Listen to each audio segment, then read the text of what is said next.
의뢰인의 행복만 생각합니다. 법률 문제로 고민에 빠지신 분들에게 정확한 정보를 제공하여 현명한 선택을 하도록 도와드리는 소송 가이드입니다. 전세 사기란 전세 계약을 한 임차인들이 임대인들에게 보증금을 돌려받지 못하는 경우를 말합니다. 전세 사기의 피해는 대부분 세입자에게 돌아갑니다.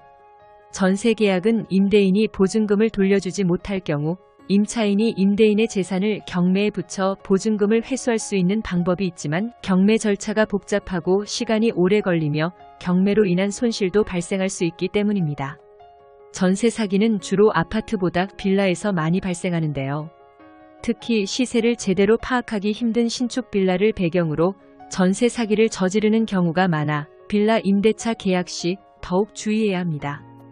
자본이 충분하지 않은 임대인이 다주택을 보유하고 있는 경우 전세 사기의 위험이 높아지므로 계약 전 부동산의 등기부등본을 열람하여 임대인의 대출 금액을 확인하고 국토교통부 실거래가 공개 시스템 읍면동 행정복지센터에서 집값의 시세와 선순위, 임차인의 보증금 액수 등을 꼼꼼하게 확인하고 보증금과 대출금의 총합과 집값을 비교하여 전자의 비중이 지나치게 높다면 계약을 피해야 합니다.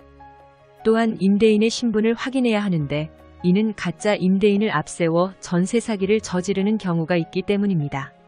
가급적 임대인 본인과 계약을 진행해야 하며 설령 대리인과 계약하더라도 임대인과 통화를 하며 계약 내용을 다시 한번 확인하고 보증금을 반드시 임대인 본인 명의의 계좌로 지급해야 합니다. 혹시 전세 사기가 의심되거나 실제 사기 피해를 입은 상태라면 스스로를 지나치게 책망하기보다는 신속한 해결 방안을 모색해야 합니다. 전세 사기의 경우 보증금을 반환받는 것이 가장 중요한 문제이기 때문에 형사고소나 보증금 반환 소송, 전세 사기 특별법 활용 등을 통해 빠르게 조치하여 전세금 반환을 위해 노력해야 합니다. 전세 사기 피해자는 다수인 경우가 대부분의 상황으로 보통 집단 소송을 제기하는 경우가 많습니다. 단체 소송은 상호 간의 정보를 교류하며 변호사 선임비 등 비용을 절감할 수 있어 선호되는 방식인데 피해자 개개인의 사정을 세심하게 헤아리기 어렵기 때문에 개별적인 이해관계가 다르다면 주요 쟁점을 놓치지 않도록 노력해야 합니다. 또한 당사자가 많고 속가 자체가 높아지기 때문에 소송 진행이 지연될 수 있어 이 점도 고려하여야 합니다. 전세 사기에 대한 법적 대응은 빠르면 빠를수록 좋습니다. 사기꾼이 보유한 재산을 처분, 은닉하기 전 빠르게 집행권원을 확보하여 전세보증금을 반환받아야 하기 때문입니다.